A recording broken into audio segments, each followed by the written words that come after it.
Welcome back to Marvel Maniac and MCU Aftershow. This is your host, Eric Cicada, aka Mr. Honest, back with you for a double feature discussion of Daredevil Born Again, episodes 2 and 3, Shoot the Moon, and the Scales, and the Sword.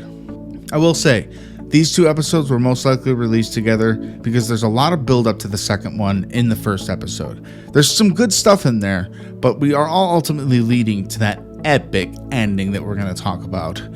But we got to go through everything that happened first. I mean, not everything. We're not a recap show. We're a reaction show. And all I could say is right now, oh my goodness, this was some genuinely awesome Daredevil action, and I can't wait to talk a little bit more about that. And we sit and watch these two episodes, and what's going to stick with us the most? You tell me. It's that ending for me. It was all worth it. You know, a lot of politics. And I was going to come in maybe criticize the idea of politics, but that's what these episodes of Daredevil, that's what this era of Daredevil Born Again is a little bit more about. It's political. It's Fisk gaming the system at every angle he can, pushing it against his enemies, and he's like a boxer now in this one. I don't know what his angle is about doing this boxing match. We haven't heard much about it, but we see a lot about it. We see him actually training for it with his instructor, who he's beating down pretty good. And he gets distracted. He's talking to an employee. But all I can remember is the boxer was like, "Hey, you're not giving me your all. That's honestly not like you." And Fisk just like beats the boxer up into the mirror, shatters the glass. The guy is bleeding. Fisk has power. Now, before we get into the meaty nitty gritties, I'm going to be honest. We're going to be flying the outskirts on this one a little bit. I want to talk about just what I'm thinking about in this moment. And what I'm thinking about right now, I'm going to be honest with you, is Spider-Man Brand New Day. And I'm not going to fall too far off trail here because this has to do with Daredevil and Fisk. There's a lot of rumors going around about what's going to happen in Brand New Day. Who's the main villain? We see a lot of clues in the trailer. Trailer discussion is honestly possible. We could do that. But at the same time, I think the story is also leading a bit into that movie. I mean, that's what they said a while back, but they haven't been saying much about it now because they don't want to spoil things for us. But this is what we do. We speculate. We've been without new material and new mainline MCU stuff for a good couple months now. So all I could say is Spider-Man powerful enough to go one-on-one with Fisk? Is Fisk strong enough to go one-on-one with Spider-Man? Does Spider-Man need Daredevil? Does Spider-Man need Punisher? Do all three of them need to have a scene where Fisk just took a super soldier serum just to fight the webhead and more of his enemies hands-on? Oh my gosh, how devastating would that be? I don't know if he would. I don't know if we've seen his full power even yet. We know he's got some sort of like minor super strength at the very least, crushing commissioner skulls open and stuff like that. And I'm interested. I think next week's probably going to be the episode where Fisk goes sparring in the ring in front of a crowd, and we'll probably learn a lot more about that. So Fisk does something really smart this episode.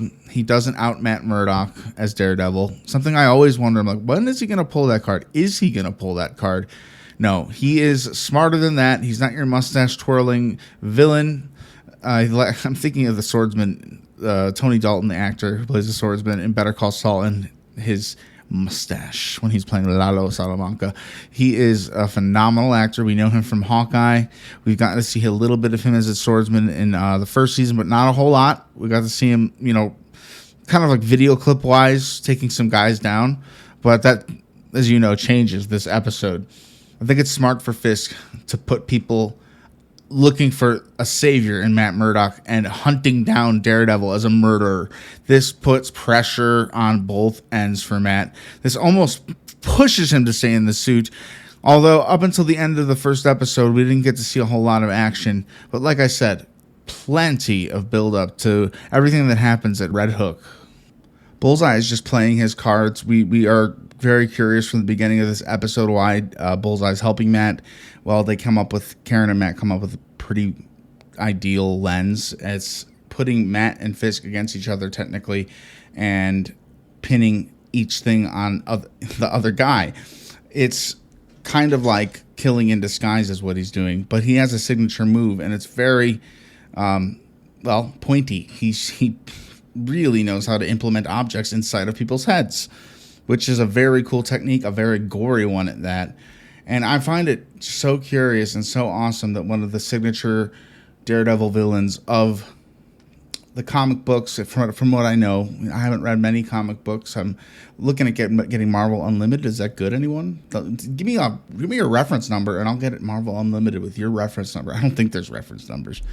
But I'm very interested in learning a little bit more about what happens in the comics with Bullseye, how often he returns, because if you count the original Daredevil series, the third season is all about him as the villain. I mean, right in the middle of Fisk and Matt. And then we get a lot of him last season, and we get a lot of him this episode and season so far. So they're still building stuff up with him. We get to see him in his suit. He's definitely owning who he is as a vigilante. He's kind of like Punisher, but worse, because I just don't think he makes. He's just kookier. I don't know. What do you think? I really do want your thoughts. Marvel Maniac Pod at gmail.com. What's Bullseye's game? What's his game here? What's he gonna do at the end of this story? Where's the story leading him? Is he gonna side with Matt Murdock? Can Matt even let himself side with someone who allowed and basically killed his best friend, Foggy? Is Foggy dead? Are we still hanging on to those theories that Foggy might just be an undercover, underground? He wanted to fake his own death. I don't know. Personally, I think they add that in for that huge shock value and a huge loss to carry Matt through the whole season 1. But I gotta say, there was a moment where we get a smile off of Matt, and it was pretty fantastic. It was when he flashed a light in those guys' eyes and he smiles at them. That is some sinister Daredevil action, right? Because usually when we see him fighting in the show, he's fighting for someone or redeeming something, and he's very serious. But I think he's gotten a little bit more lighthearted somehow, even though he's still doing the crazy amount of action and skills and breaking things down like Daredevil only can, like at the end of episode 2 or 3, shall I say, the last one we watched together. I'm going to be honest, these episodes blend together in my head really well. They played like a movie. I didn't run to the mic and do episode 1. I'm just kind of laying down thoughts after the whole ordeal, right? Karen and Matt make me worry about a character death of Karen. Karen, although at the same time, is starting to just majorly kick some ass. I mean, she's been training with Matt. She knows how to work. She knows her way around a gun. She knows how to do a lot of fighting. Is she going to just don a mask and become her own hero? Is Karen Page a hero in the comic books? Man, that's what's so great about Marvel. You never know when somebody's going to pop up. This is like a Lady Thor type thing. And I don't want to hear any of the hate on Thor Love and Thunder, all right? It had a little bit of heart, all right? It had a little bit of heart. This show, this series, this season has a lot of heart. And they aren't pumping the brakes much. Like I said, I was getting a little scared there towards the beginning of the first episode. It's all political. I haven't seen Matt in his suit yet, but when he finally gets in it, it's honestly fantastic. White Tiger's family is going through it. The girl, his niece, I believe, accidentally gets her aunt, I think it is, arrested. I don't know who it was to her. I'm sorry. It doesn't matter really, though. What matters is she is kind of picking up the mantle of the White Tiger, which is extremely dangerous. As we see in the last episode, she assists Karen by getting her some walkie-talkies and finding some evidence of guns. She's doing what she thinks is possible to help. And honestly, getting her that walkie-talkie was pretty key into locking in the operation at the end of our third episode. So there's this Fisk imposter thing happening. It started last week, and it goes on through these few episodes. And I wasn't sure if they'd reveal this at the end of the episode. Same thing with the prisoner situation. There's things that I thought they would probably take a lot of time to reveal, consider it's an 8-episode run. And what is a really good sign to me is they're setting up pieces and knocking them down within episodes, not seasons. Yeah, Fisk has still got the overarch Red Hook story. That's pretty much, the tale of the whole series so far, which kind of makes sense because it's just a really badass premise. Fisk has a free port, not ruled by New York City, a place where he could just do whatever he wants with people, take people prisoner, hold them inside of cells. But I don't think the people know that. They're getting propaganda fed. And BB Urick is totally playing the disguise card here. She's actually the guy in the video doing the fake Fisk with the mask. She's playing Daniel like a fiddle. Daniel, the young Fisk wannabe, I'm going to call him. He is getting far too confident, but he's also stepping into that pure evil lane. He's starting to just love what Kingpin does, despite what he learns about him. I mean, he was not there for when the commissioners... Sorry for bringing this up so often, but when the commissioner's head gets smushed by Fisk's hands, Daniel was not there for that. And I'm just kind of curious if Matt saw that level of... Not Matt, Daniel saw that level of evil and gory, just brutal Fisk behavior. Would that change his mind, or would he even accelerate further into wanting to be like the next Kingpin protege? Because it seems like Wilson Fisk is Daniel's hero, and I like the character. I think he acts fantastic. He's James Gandolfini's son. I don't know the actor's name at the top of my head, but I think he is a complex and very layered character, and I'm truly excited to see where it goes with him. Personally, I think he's going to mess up again, and I think Fisk is going to learn about it. I think Fisk might impulse kill this kid. I'm not lying. I swear something bad's going to happen to Daniel, or he'll get himself into muddy waters because he gains too much confidence. He's so confident talking to BB Urich. He doesn't assume that she's the leak because she tells him so, and he does really actually question her a little bit. Are you leaking this stuff? Well, no, she's technically not lying. She's making the Fisk videos, which are funny, which I wonder if she's using a voice changer. And you got to put together all that really good editing. Kind of could give her away, considering she probably makes her own BB report, sends it into the news station. I don't know exactly how that works for her, but she hasn't been caught yet. And I'm definitely in fear of Fisk finding out that it is her that is doing that, or Daniel holding his friend would you call her a crush to Daniel? I don't know. Probably a little bit. The way he makes her dinner and his loyalty to Fisk. Will he keep what he knows about BB under the table? Or will he go against his greatest ideal mentor, Wilson Fisk, and lie to him about her? Because he wants to know who it is and he wants it stopped. I don't know how much spread these videos have. They get taken down not long after they're put up, but I think they're meant for the public. I just don't see any reaction to any of it. We only see the videos themselves. In this 2-episode run, I think she did 2 or maybe 3 of these videos. And she does a pretty good impression of Fisk. It's honestly pretty good satire, even within the world of Marvel. No Spider-Man yet. I'm going to keep bringing up Spider-Man. I want to mention of Spider-Man, because he's out there. He's webbing people up right now. So I need an explanation on why he's not a part of this, aside from money in the real world. I want to know a story reason where the living heck is Peter Parker and how is he not catching on to some of the things that are going on. Well, maybe that's how Jessica Jones will join the fray. She's still not here. Honestly, starting to wish they didn't put it out there that she's going to be in the show. Because at this point, I thought she was going to be here all season. It looked like a Daredevil season full of Jessica Jones, when it now could be she enters the show and stays the whole way, or an episode or 2 arc where we get her and then we don't see her again, which I would prefer the former against the latter. Karen and Matt are not safe in the first episode, mostly through the whole series so far, this season especially, but I'm saying this because they get attacked at Josie's. And oh my goodness, are they sick of being attacked yet? I mean, they're getting snuck up on. They're playing dirty games to get to Matt. They know where he is sometimes. I guess they figured out he was at Josie's. They attack his place there.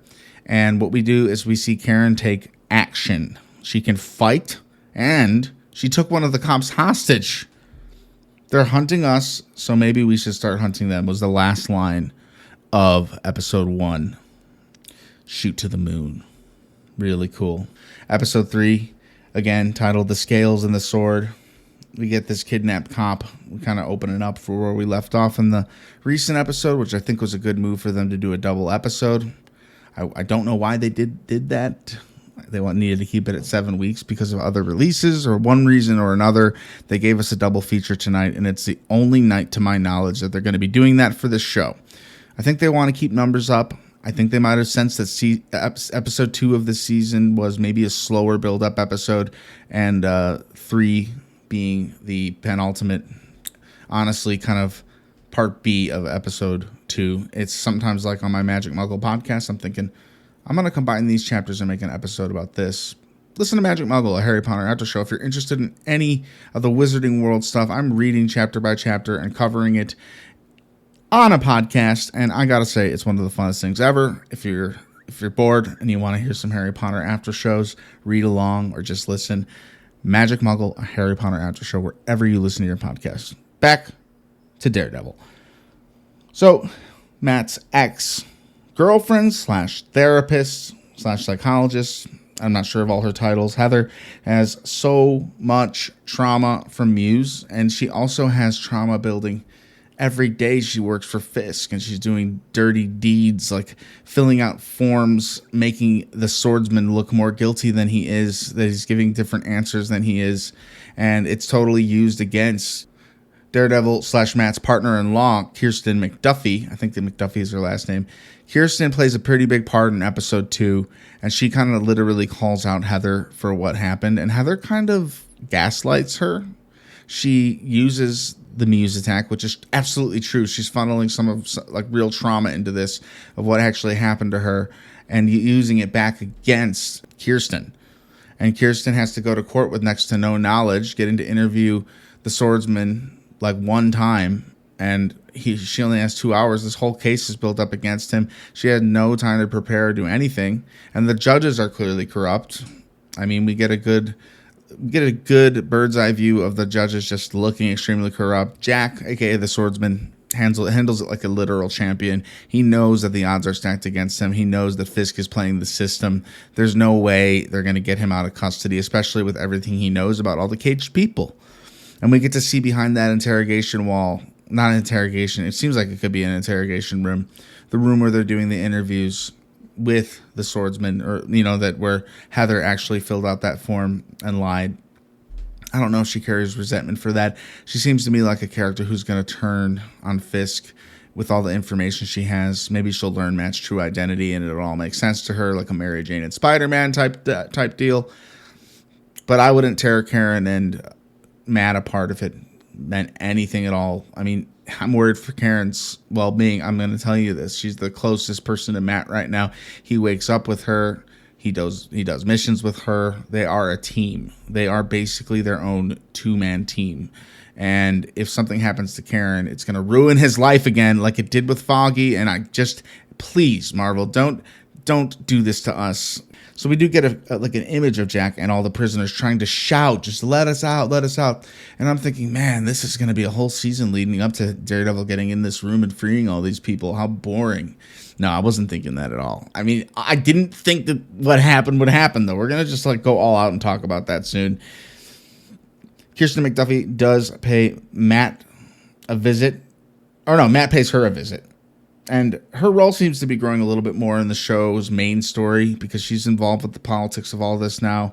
She knows what Red Hook is. She's getting information from Matt, and literally she was pretty much the reason that everything went down this following night, because she let up a little bit of information because she told Daredevil exactly what she was hearing when she was masked when they brought her to see the swordsman. Daredevil literally was listening to water drops that she described. I heard water, I heard air. We don't see her saying this, but Daredevil is recounting what she said to him. And I think that is so cool because I wouldn't remember any of that shit. All I'd be like is, I am blindfolded right now. Where are they taking me? This is not normal.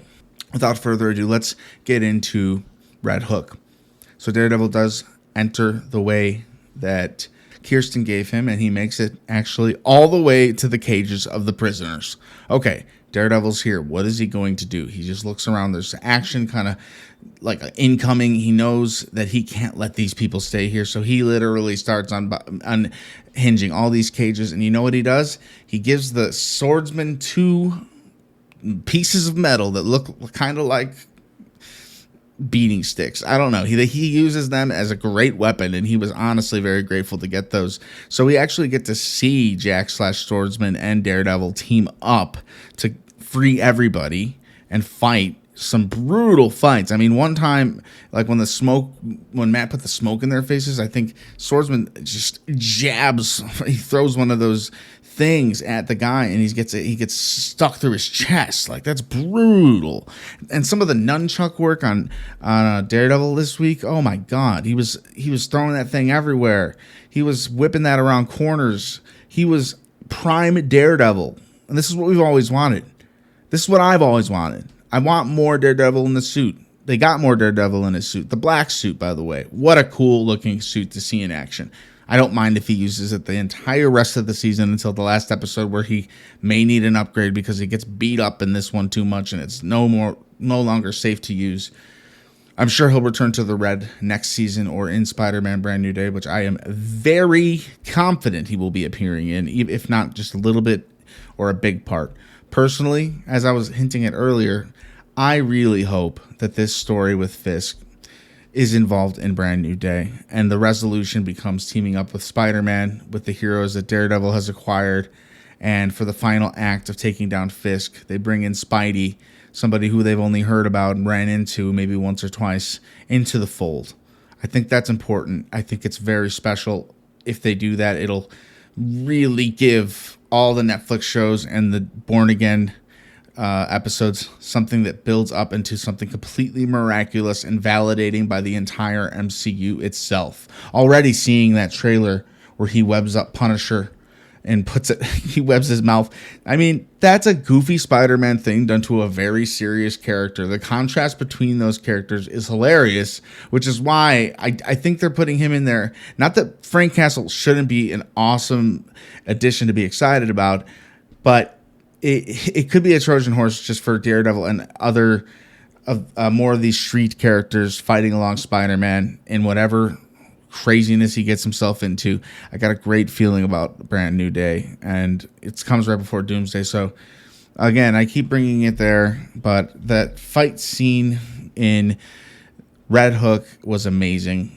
Fisk doesn't seem too shook by exactly what happened because he has a secondary plan. Once everybody gets out, they give the Swordsman a giant armored truck to get out of there. I mean, it looked like they weren't getting out of there. Honestly, the show did a great job. The show does a really good job of making you wonder, is who's safe? Because they took out Foggy right away like that. Who is safe, and is anyone safe ever? That's something really powerful that a show almost like Game of Thrones did to us with their main character. If you haven't seen it, I won't spoil it, but I kind of just did. But, anything can happen except the death of Daredevil, because we need the show. I don't want to see the girl, White Tiger's niece, take on the mantle of Daredevil. I want Daredevil to continue to be Daredevil. I don't want to see Bullseye as Daredevil for a whole season. I want to see Daredevil as Daredevil. And boy, oh boy, did we get some of that payoff tonight. I completely am all for this show. I think it's a fantastic blast of fun. And by blast, I mean, let's be Wilson Fisk for a second and find out that all the prisoners got released. Let's just destroy all the evidence of the port coming into Red Hook, all of the North Star. We're going to blow it up. Even if there's tons of people on there, he mass kills. I'm rewatching Game of Thrones right now. There's something similar that happens on Game of Thrones. He's an unforgivable villain. When you do stuff like that, even if they're thieves, you're hired thieves. He blew up the Northern Star, and he killed everyone aboard and all the evidence with it. And with that win of freeing the people, there's a bigger story here. What the heck is going on, and why did all these people die? It almost covers up we were in cages and we were saved. I'm thinking that those contrasting views are going to be argued about. I wonder what the people who were saved, I don't know if they're going to open up to news outlets or BB herself. This can't look good for Fisk. And his strategy to blow up the Northern Star was, an extreme countermeasure to losing all his prisoners. How can he just take all those prisoners and not think that a literal superhero out on the streets that wants to take him down isn't going to find that place and liberate the hell out of it? That's one thing. He underestimates Daredevil. He constantly underestimates Matt Murdock and Daredevil, but he does estimate him in a sense by putting Matt Murdock, the lawyer, on a pedestal and putting Daredevil on the lowest of the vigilante list. That's maybe one of the most genius things he could have done to try and get Matt out into the open more, as either or, because Matt Murdock is technically missing right now.